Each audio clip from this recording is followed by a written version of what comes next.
Hello, everybody. So, in this chapter, we're talking section 1.6, we're talking about the uncertainty principle. Now, this one is a little bit rough to understand at first, but it is very well explained with the example that is given to you. And I'll go through it the way the book does. So, we have the first example where we have a wave with a non-defined, well, actually, a pretty well defined wavelength, uh, but a weird position. So, for example, if we were to talk about this as the book doesn't add this, but I like to add this as the probabilities of having the position along the x-axis. Well, it's kind of hard to tell where the position will be. Remember that this one is not squared, so it's not going to be all positive. So, for example, we could imagine it as like this. If we want to have all things groups, let me just do a little bit better.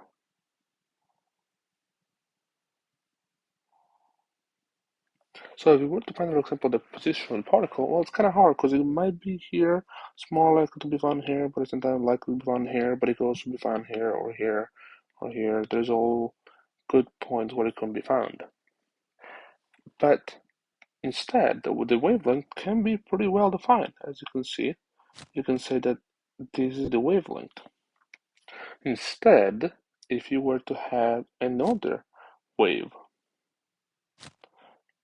that has a long straight line at the bottom and then it spikes up and then it goes down, well, then the position, it's going to be pretty much in here or along this curve.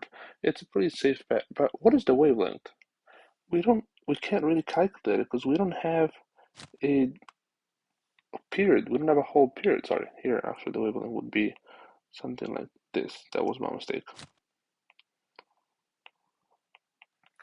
Here we don't have one period. We have some half period, less than half. We can't exactly say because it doesn't do a period, so we can't just assume. So in this case, in the first case, actually, the wavelength was defined, well defined, but the x position, not really. In the second case, the x position was defined,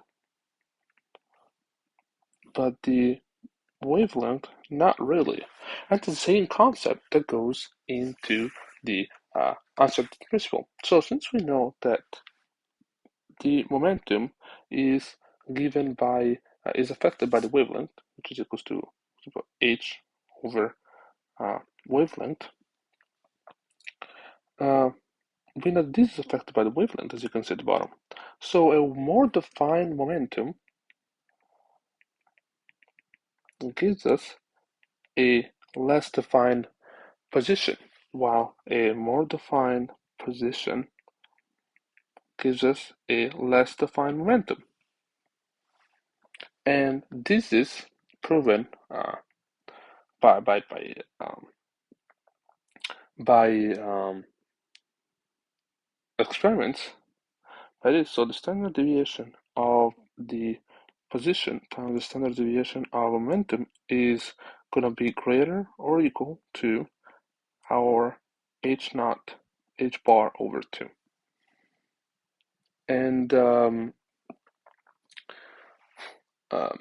this means that we can have a more measured position and a less measured momentum, or a more measured momentum and a less measured position.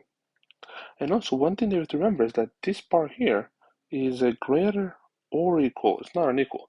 It means that, for example, you can have a non very well defined momentum, right like this, and a non very well defined position, or the same things we just said before.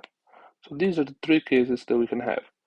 Remember that these two can be equals multiplied together can also be equals to infinity. So we can have like nothing to be defined because of course it is greater than h bar over 2. So that is the answer to the principle. It is easy, I would say, with the example the book gives, but to grasp, it is a little more difficult, complicated.